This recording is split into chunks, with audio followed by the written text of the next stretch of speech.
Hey everybody, this is Kevin Steinhauser, and I'm very excited today to be working with you on talking about sophistication, what exactly that is, and how to use it in your writing.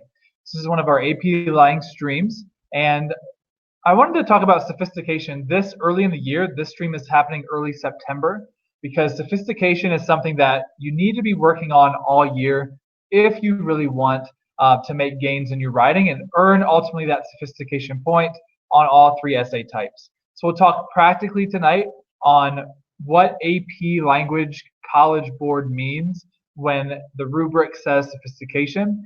And we'll probably talk even more importantly, taking it to the next level, what do I do about that outside of just earning a point on a rubric? How do I become a more sophisticated writer? So that's what we're going to be looking at tonight. And this replay is one that you can come back to all year because sophistication doesn't change. Your writing changes, you get better, and maybe you can take your writing to the next step. So if you ever have any questions, please ask them in the Ask a Question, or I'll be checking the chat if anyone has anything. This is a pretty straightforward presentation, but anything that you're thinking or any questions you have, please make sure I answer them. So you just got to let me know what they are while we're here live. Let's go ahead and jump into this presentation.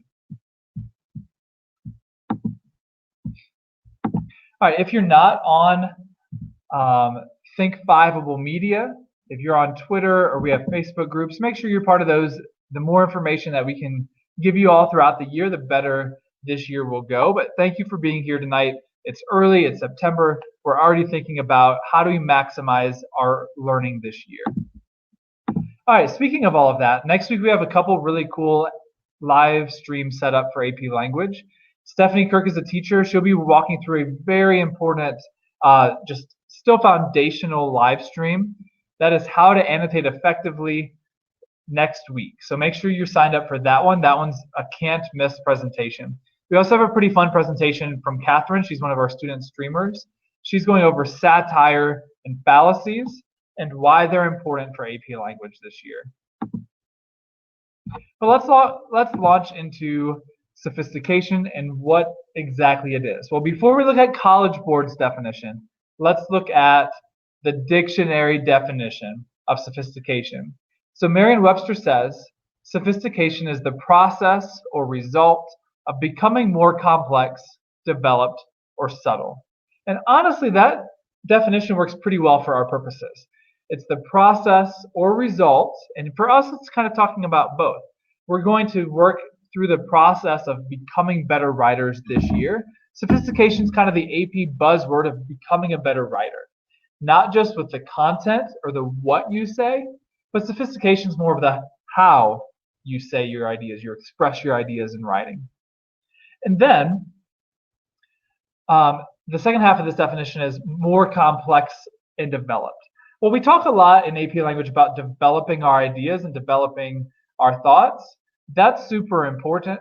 However, what's also very important is our complex way that we elaborate or just dictate our thoughts or prescribe our thoughts. So we're going to be talking about very practically what we need to do to be sophisticated in writing. Now, tonight we'll talk about all three types of writing for our practical course. So we have synthesis, we have argument, we have analytical writing. Sophistication ties into all three of those modes. Okay, speaking of that, I actually have pulled for our presentation a lot of information right off of the scoring rubrics. I've linked them here in the slides. That's a great resource to just save, pull back from. But honestly, you'll get throughout the course of the year as you're working through Fiveable, as you're attending our live streams, and as you're obviously in the classroom every day doing this stuff practically, you'll get a feel for what we need to do. In fact, I show my students the rubrics a few times throughout the year, but I always am talking about the right things, both here on Fiveable and in my classroom. So I don't have the rubrics out every day in my classroom, but we are alluding to or referencing what we need to do in the rubrics. So what we're about to go through just slide by slide is the sophistication portion of the rubric. Now there's a rubric for synthesis, argument, and rhetorical analysis. With that in mind, There's some overlap on sophistication, but we will be looking at what is the difference. What does sophistication require for the different modes of writing? So I got all of this information from the Rubrics, the official College Board site. So speaking of, there are 6 points available. This is a shift. One of our streamers, Brandon, did a really nice live stream that you can watch the replay of that discussed the rubric change from last year. So in previous years, it's been a 1 to 9 holistic rubric. And what that means is you just got 1 score point, and it was just like, in general, you did the most important things here at the 5 out of 9 level, the 6 out of 9 level. This year's a little bit different, and College Board says that it's in order to provide more feedback. So you won't just get 5 out of 9. You'll get, okay, check, you got the sophistication point or not. Check, you got the thesis point or not. And then in the middle, it's the majority of your points, so 4 of the 6 for each essay, are the commentary/evidence points.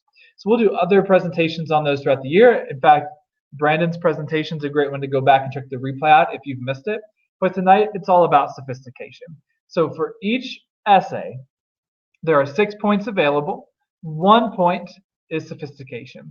So for my 3 different essays, times 6, so for my 18 essay points that are available, 3 sophistication points are available. Now, what I want you to make sure, that you have in your mind is, I'm an AP reader, so just an AP reader setup on how this works. There are thousands of AP readers because our exam is almost every year the largest AP exam. The most AP language exams are given compared to any other AP subject. So we're in this large room, and we're split into 3 different rooms actually within that huge conference center. So long story short, I and 1,000 other readers are reading 1 essay every single day for 7 days in a row. I'm not, as a reader, getting to read all 3 of your essays. So I'm not saying, okay, you're a sophisticated writer. I have no bias. I know nothing about your question 1 or your question 2 response if I'm on question 3. So I'm not looking at anything but my 1 assigned essay. So with all of that being said, the point here is you will get the sophistication point in isolation on each essay. It doesn't matter what you do on the other essays to earn this specific point for any given essay. Matthew said that you had some audio problems. Maybe refresh your screen. If anyone else is having audio problems, please let me know. Everything seems to be working okay on my end.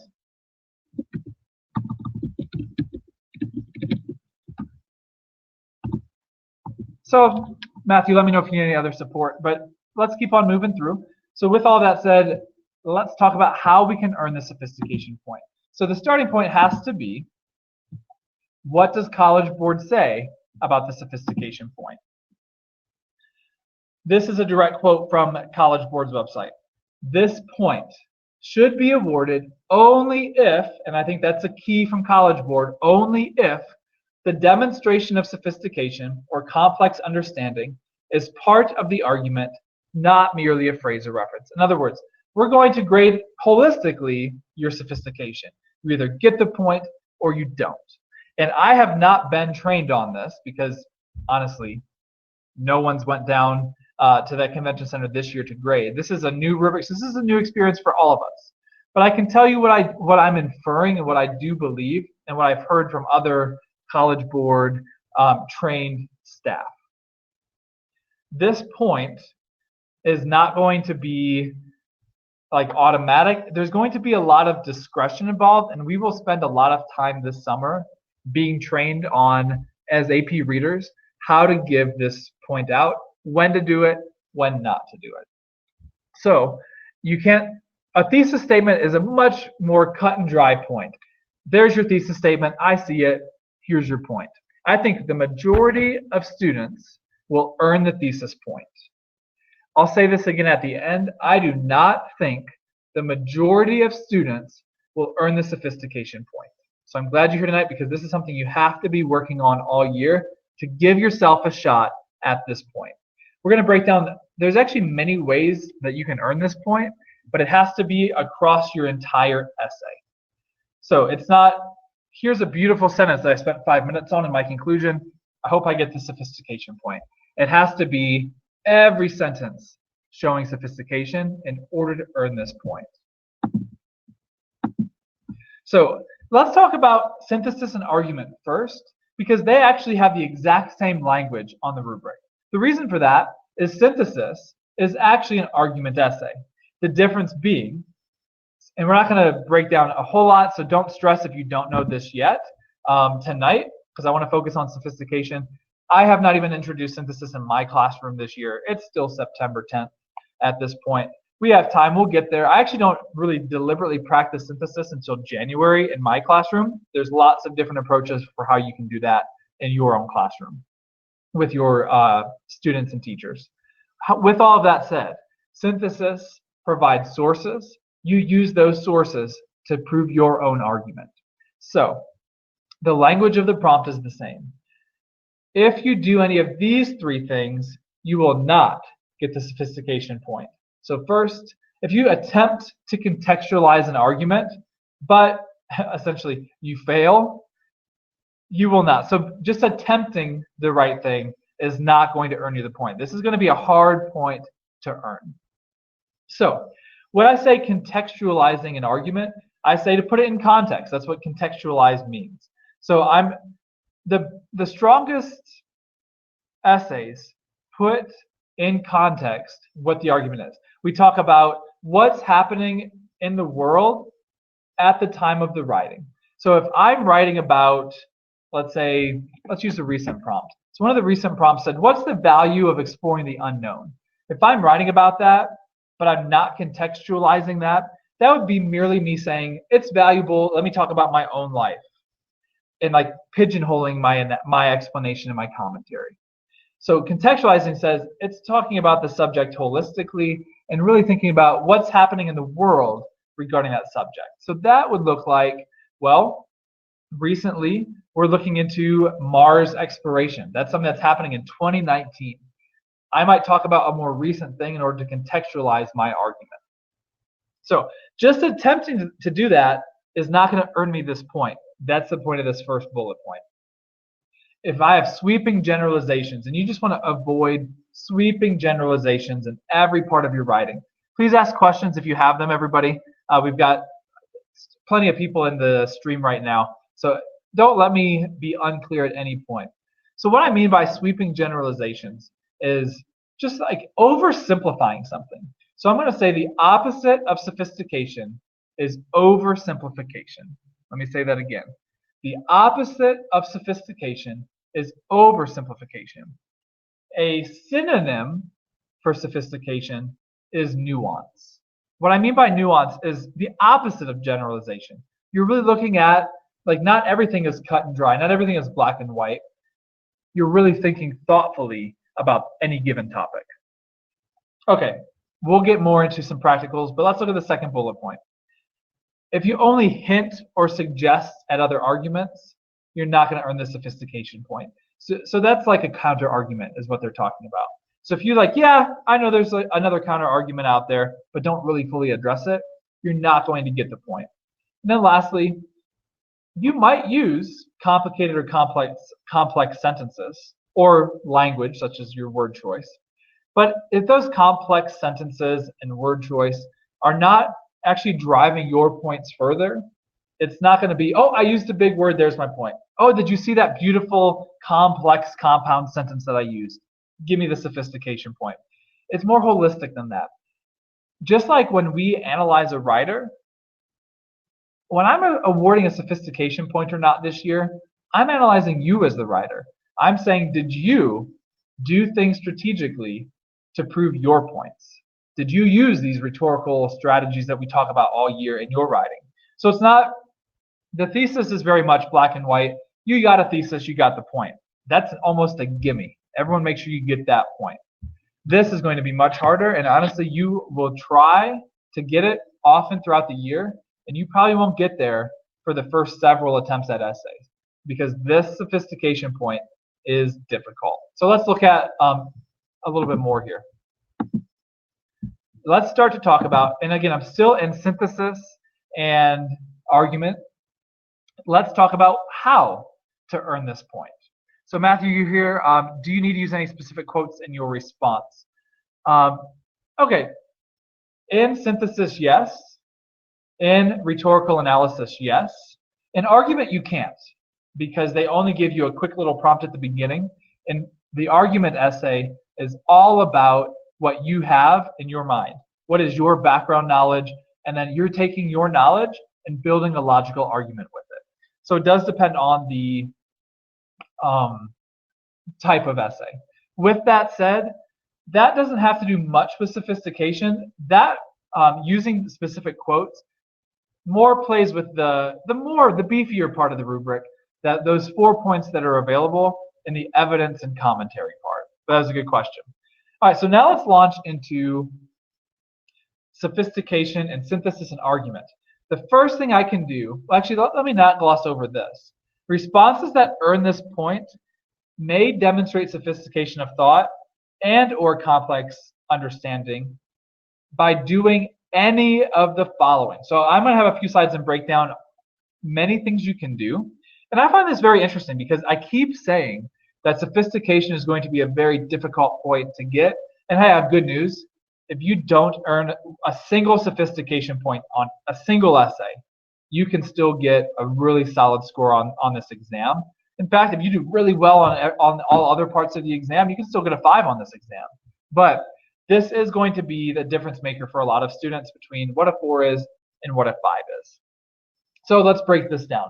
One thing that I can do is craft a thesis that demands, again, what I just said, nuance is the magic word, nuanced considerations of textual evidence to provide, and then here's the key, and then successfully proves it. So again, that's the opposite of overgeneralization or oversimplification. So again, let's go back to the unknown. I shouldn't say exploring the unknown is always the best thing we can ever do in our lives. That's oversimplified. A more nuanced thesis statement looks at both sides and then successfully articulates a position within that nuance. So it would be something like this. While it's important for us to explore the unknown to advance society, we have to be very careful to do it in a strategic and safe way. That's when nuance comes in. I can't come in and say, yeah, it's always great, or no, it's always terrible. I have to bring in the nuance. And then the way I successfully prove my point is addressing that nuance throughout. I'm always looking at the point, counterpoint. All right, I'm going to pause. I see a couple questions. So first I got Nina in the chat. What does contextualizing your argument mean? And what does hinting at arguments mean? That's okay. I'm going to recap this, Nina. If I'm going a little bit too quick, it's for the sake of time, because I literally just talked about that. So I'll post the replay here shortly, and you can find that replay on Fiveable, and you can kind of go back to, I'll even mark it, and you can like fast forward to my point. But let me quickly address that. Contextualizing means putting what you're talking about in context. So let's stick with this unknown thing that I keep talking about, because a recent prompt was, how valuable is it to explore the unknown? I would contextualize my argument by talking about what's happening in the world recently at the time of my writing. So I would talk about maybe Mars exploration. That's something that's on the topic. Maybe I would talk about stuff that's happened in the past, but I'm still contextualizing it. So the opposite of contextualizing, maybe this will help, is only talking about one thing and like burying your head in that one thing. And that's very common for AP language writers. So an example of that would be, for example, Thomas Edison. Thomas Edison explored the unknown. Let me talk about Thomas Edison. Well, that's great, and I can talk a lot about Thomas Edison, but I have to talk about what was happening in the world at the time of Thomas Edison's experiments, etc. So I have to just kind of broaden out my lens, get my head out of the sand, and say, this is what's happening about the subject. Okay, then second, hinting at other arguments. That's really, what they really mean is addressing counter arguments. So if you hint at another argument, you're like skimming the surface of a counter argument. That's not going to get you the sophistication point. You really have to say, here's what the counter argument is, and then offer a really thorough, robust counter to that argument. Okay, Nina, if you have a follow-up question, please let me know. But again, I went a little bit more thoroughly on that just about 7-8 minutes ago. I do have a couple questions. Oh, Nina, I'm sorry. I just saw this question. So I just answered this one. I will flag it, but it is back at about the 10-minute mark, I think. Same one. Okay, so we're good. I will flag this and I will mark it. It's at about the 10-minute mark. So, like Nina, guys, just post any questions. I'm looking at both the chat and the ask a question. Ask a question questions maybe if they're a little bit longer. And chat if it's like a quick in and out, makes it easy for us. All right, no problem, Nina. You're very welcome. Let's go ahead and look at the second thing I can do to earn the synthesis/argument, either one, sophistication point. So the second thing I can do is to situate my argument within a broader context, recognizing the implications of the argument. This is very similar to what actually we were just talking about in terms of contextualization. So maybe let's just take a second here to talk about this really practically. What I can't do, and what happens so often, and I'd say the majority of student writers, for, again, a timed essay, there's time constraints. That's why this is very much a first draft, like initial thoughts.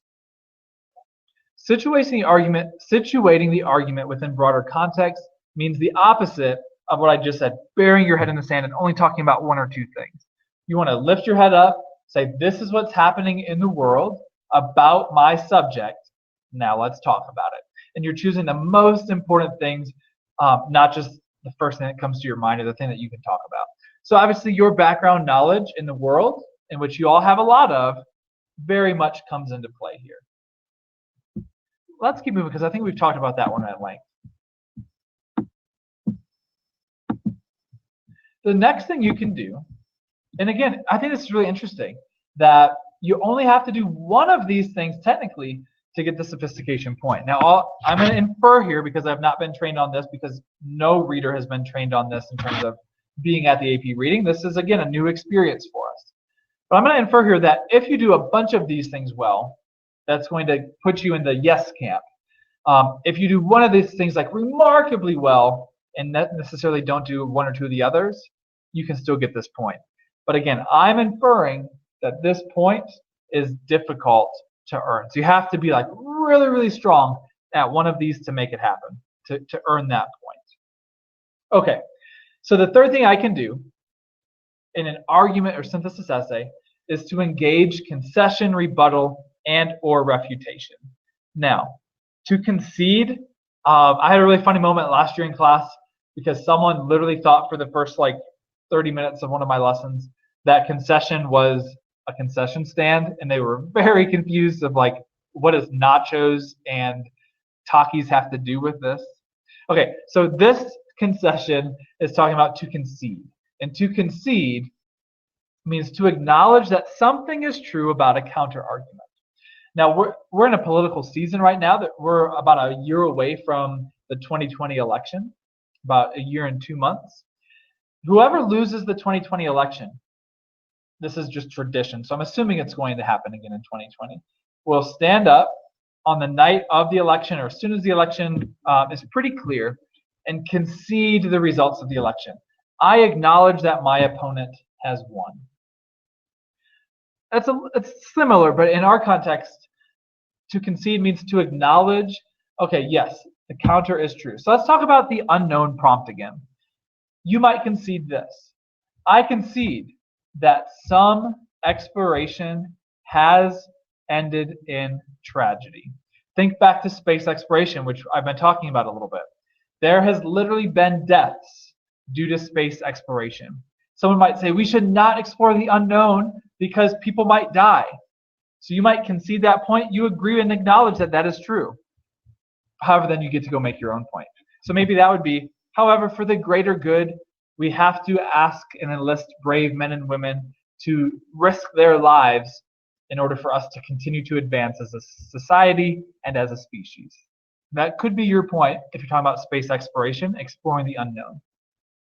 So if I do a really good job of conceding and then addressing that, I can earn the sophistication point. Rebuttal and refutation are kind of like one and the same. That means to say, hey, you can kind of wrap all these together. So this is all about addressing a counterpoint, stating what the counterpoint is, and then countering it. So rebuttal and refutation, or to refute, means to say, yeah, I hear that counterpoint, and let me tear it apart. So that's where you get to have a little bit of fun as the argument. You get to point out the flaw in other people's logic. So again, the more background knowledge you have, the better. Now in synthesis, you might actually be reading in some of the sources the counterpoints. Because in synthesis, you'll have about 6-7 sources, and they won't all agree with each other. So you get to say, yeah, I don't agree with source C. Let me tell you why this dude is wrong. In an argument, you just have to use your background knowledge. Some people will say blank, let me tear down this logic. So if you do that really thoroughly and beautifully, you can earn the sophistication point here. All right, the fourth thing I can do, let's talk about it. Making effective rhetorical choices that strengthen the force and impact of the student's argument. So for this one, again, if I am your AP reader this summer, I'm going to be looking at the sophistication point like you are looking at the rhetorical analysis prompt.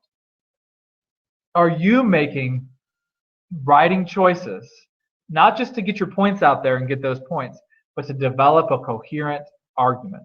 So if I'm noticing that your paper is, honestly above average, like doing things that most papers aren't, and really putting these writing techniques to work, that's what you can do really thoroughly and throughout to earn this point. And then there's one more.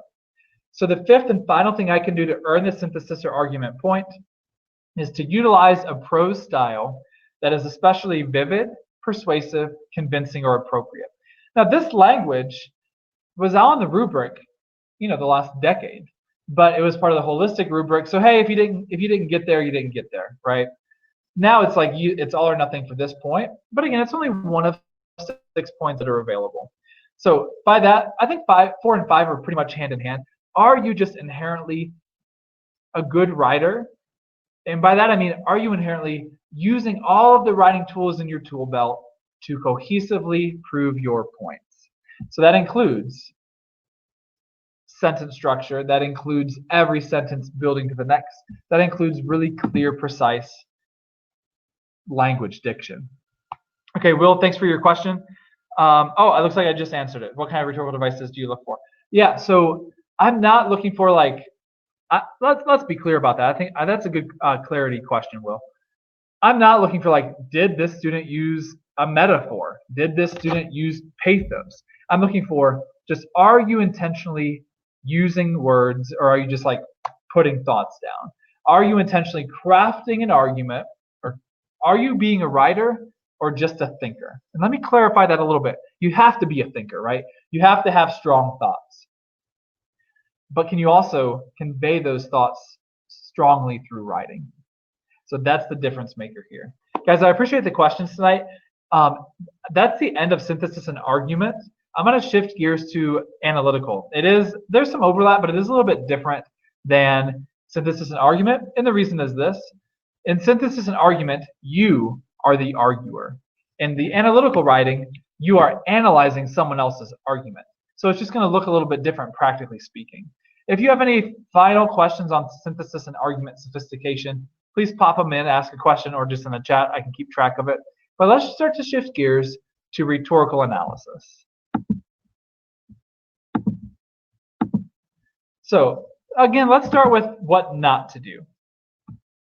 These are actually very similar, so let's just go through these much quicker. Number one, pretty much the same thing. If you attempt to contextualize the text, so now it's, again, about the work that you're reading, but you do so in a very sweepingly generalization way, you will not earn this point. So again, the attempt is not enough. Again, I think this is a hard point to earn. That's why College Board is very clearly saying, hey, if you're a reader and you see it, but it's not done great, don't give the point. Okay, second, if you only hint or suggest to other arguments, it's not going to earn you the point. Now, I think this is pretty interesting with analytical essays because you're not really spending much time in counter arguments. So I think this is what this is going to look like practically. You have to get into the audience's head. And please make sure you're with us in Fiveable with some of these analytical presentations coming up, because we're going to be doing a lot of time with do's and don'ts of rhetorical analysis. Rhetorical analysis is historically the toughest of the 3 essays, and honestly, it doesn't need to be. So I really want you to come with us the next month and a half as we start to really unpack rhetorical analysis. I promise you, if you come to 4 or 5 live streams and then practice deliberately in class, rhetorical analysis is not as hard as a lot of people make it out to be. And by people, I mean like every year students that I meet in my classroom and in other classrooms tell me, rhetorical analysis is just so hard. I promise you, you can do this. So with all of that said, I think this is how it's going to look. You have to get into the audience's head, and that's the other arguments that you're thinking. So while the audience might be thinking blank, the author says blank. And again, we'll go a lot more. I'm not going to stress about that tonight because there's so much to cover with sophistication. We'll go in a lot more detail with that. And honestly, the rhetorical analysis slides that are coming up that I'll be doing some of, and many other AP Lang streamers will as well. We have student and teacher streamers this year.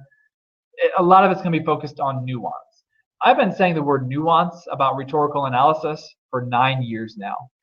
That doesn't change just because the sophistication rubric language changes, right? Nuance has always been a part of thinking and analyzing, and that's what this class has always been a part of. Okay, the third thing that you don't want to do, and this is probably the most common and the most unique thing for rhetorical analysis, you don't want to examine in isolation.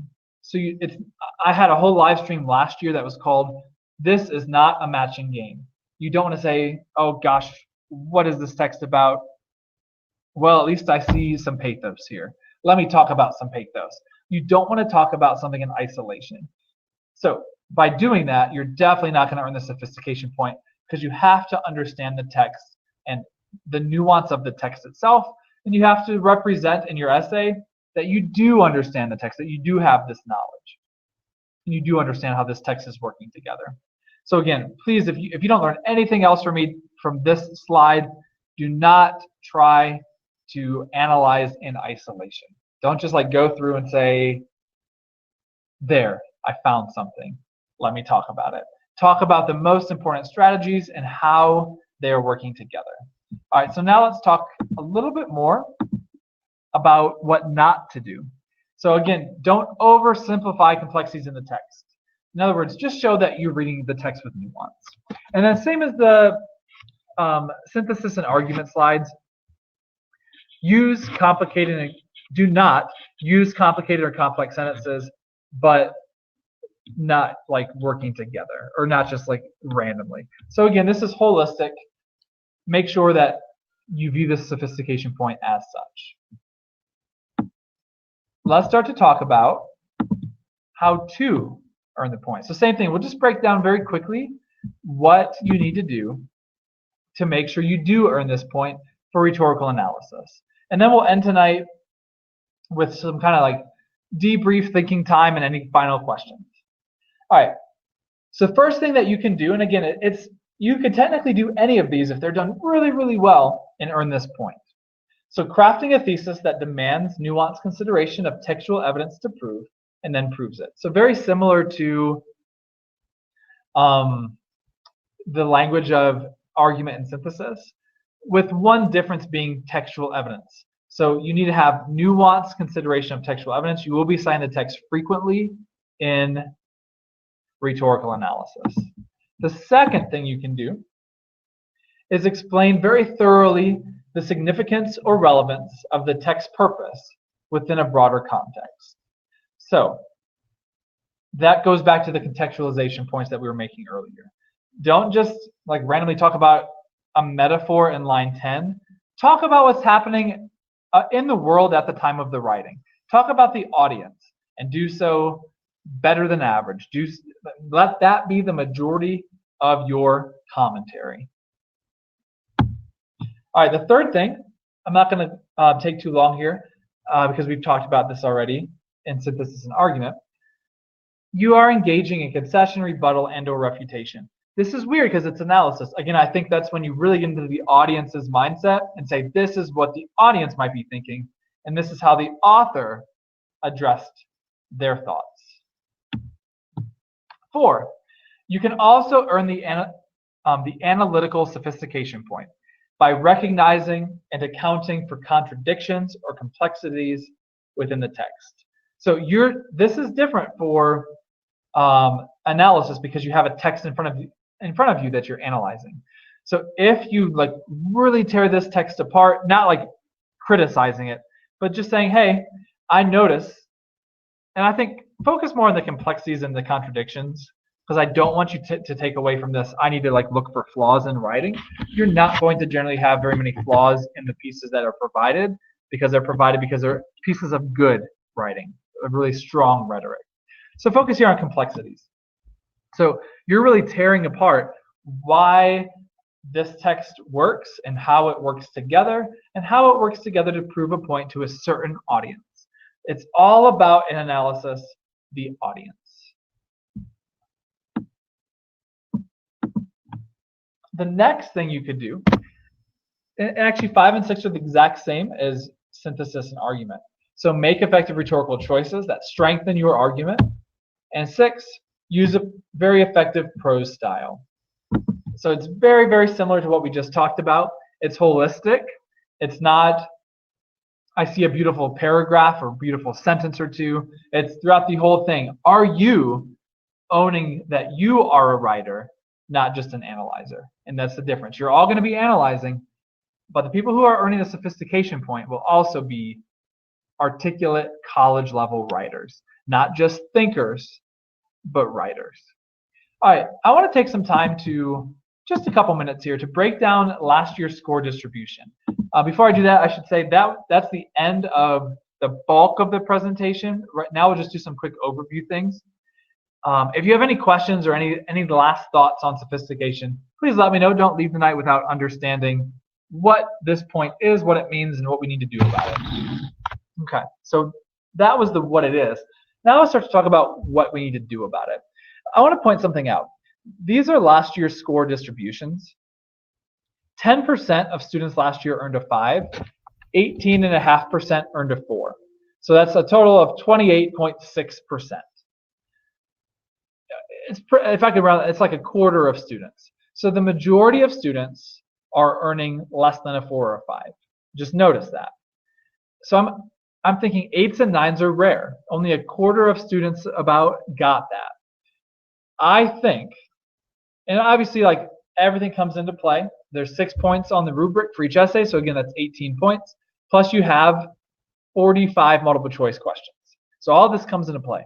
But I think it's going to be difficult to earn the sophistication point. And that's kind of my point here. I think the thesis, most students, if not all students almost, are going to have a thesis. And that's going to be okay. It's not sophisticated, but it's there. Check. You get the thesis point. My point here is I'm looking at last year's data, and this is pretty representative of what the last 10 years have been like. I mean, pretty much with this bell curve of a breakdown. And not a perfect bell curve. There's always a lot of 2s. But with all of that said, I think sophistication point is going to be a gatekeeper of really solid level writers. We're not going to be giving those points away very easily. So it's something to absolutely start working on all year.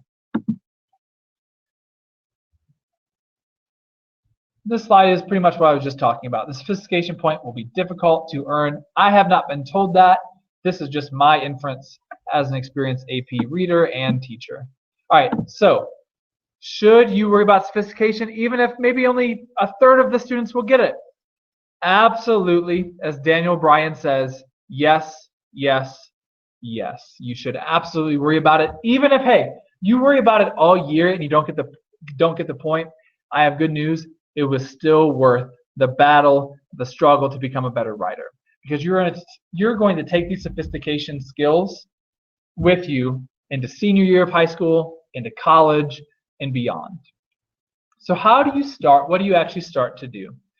I'm giving you 4 things to start working on immediately. And maybe you'll just want to start with 1. Maybe you'll just want to start to tackle 2. Maybe just depending on the assignment, you'll try to do different ones. But here's 4 very practical things that you can do, even if it doesn't even culminate in you earning a sophistication point. That's okay, because everybody is on a spectrum of skill when it comes to writing, and honestly when it comes to all 4 of these things. So let's talk about that. The first thing is precise language. Notice I didn't say smart language or high-level language or even college-level language. What I mean is precise language. You use the exact word or phrase that proves your point. Don't try to like impress me with a word that I rarely read or I've never even read before, because that's going to go back to the, well, that wasn't really holistic.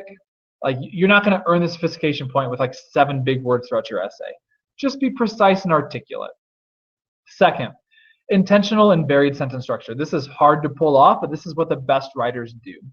So intentional and varied sentence structure means every sentence drives forward. And you want to be varied. You don't want to just have short, choppy sentences. But again, you want to be intentional. There's a time and place for short, choppy sentences. There's a time and place for long, flowy sentences. You as the writer are in control of when to use each part of your writing toolkit. 3, consider and address the counter argument. That might be something that you work on all year. Maybe you just start to do it. Maybe you don't normally address the counter argument. Maybe you just start to identify the counter argument. And then as you develop your skills this year, you address it more fully and with more confidence. And then finally, develop nuanced positions. So that's probably the most important of the 4, not just for sophistication, but just the whole point of the class. You don't want to, again, I use the metaphor of like bury your head in the sand. You don't want to just talk about something in isolation. You don't want to say, yeah, let me talk about Thomas Edison, and ignore like the context and like the complexity around the work. So again, when I said nuance, I said the difference of that is a non-nuanced thesis would say it's always good to explore the unknown. A nuanced position would acknowledge that there needs to be like parameters set in order for it to be successful. So those are 4 things that you can start doing immediately, and you can maybe choose one, or you can maybe choose a combo. But in order for you to start to get that sophistication point, you have to start somewhere. And obviously, you've done a lot of sophistication, like practice and work and development throughout, honestly, the last 15 years of your life. But this is how to be a little bit more intentional with it this year in AP language. Okay, I want you to think about this, and actually, if you're in the chat still, I want you to post in the chat. Let's get a little bit collaborative here. How do you already exhibit sophistication in your own writing? So think about it for a minute. What do you already do? And then post it in the chat. Give yourself some credit here. I just said you spend 15 years of your life becoming better writers. You are a much better writer than when you were in kindergarten. If you think back to that, you are a much better writer than when you were in 6th grade. If you think back to that, what do you do? And throw it down in the chat to already be, or to already have some sophistication in your writing. Some examples that might come to mind, maybe think back to our previous slide. Use precise language, vary up your sentence structure. Do you address counter arguments? Do you like fight for nuance? So yeah, we got varied sentence structure. That's something, it's something you never stop working on, as all of this stuff. I have a coworker who is in my English department who is an author, and he told me he wrote 3 novels in the span of 1 summer, and he spent, I don't know, 3 or 4 years editing and revising. So that's what it takes to be a published author, just combing through your work, editing, revising. Well, sad news, in AP language we can't do that, right? We have 40 minutes to show off what we've got. So yeah, we just have to, we know it's a rough draft. We know we're not going to go publish your work right now, but we have to look at it, just being thoughtful. As much as possible, we want to hit these criteria. Matthew, you said using rhetorical analysis. What do you mean by that? Because I'm not sure, actually. Maybe you're thinking like rhetorical analysis, are you putting yourself in like the context? Because if so, that makes sense. But clarify that if that's not what you mean. And then let's move to the final thought for tonight. I really value just some introspection here before we leave. How can you improve the sophistication of your writing? Maybe post in the chat of what you, maybe I'll go back to my last 4 again. Maybe what's the one you want to work on the most? Or do you have another idea? So again, my 4 that you can take immediately. 1, precise language. 2, varied sentence structure. 3, addressing the counter argument more fully. Or 4, fighting for nuance. Matthew, like understanding audience you're writing to. Yeah, that makes sense. So that's part of like just that contextual and the nuance. So yeah, absolutely. All right, yeah, so just think about that, and that's where we'll end here tonight. I want you leaving tonight knowing exactly what the next step is for you. So yeah, it could be like diction we have, incorporating counter arguments. There's no wrong answers here. Choose something, maybe 1 or 2 things, and the next piece of writing that you have, practice with it. All right, the last thing I have here is just a reminder. We've got 2 great AP Lang live streams next week. Thank you for being here tonight. This is a replay. Again, I want you to just be able to go back and visit at any time, because sophistication does not change. You become stronger as a writer. All right, everyone, if you have any last questions, I'll hang out here for just a few more seconds. And if not, I'll always be checking back. All right, thank you for attending tonight, everybody. Have a good rest of the night. See you later.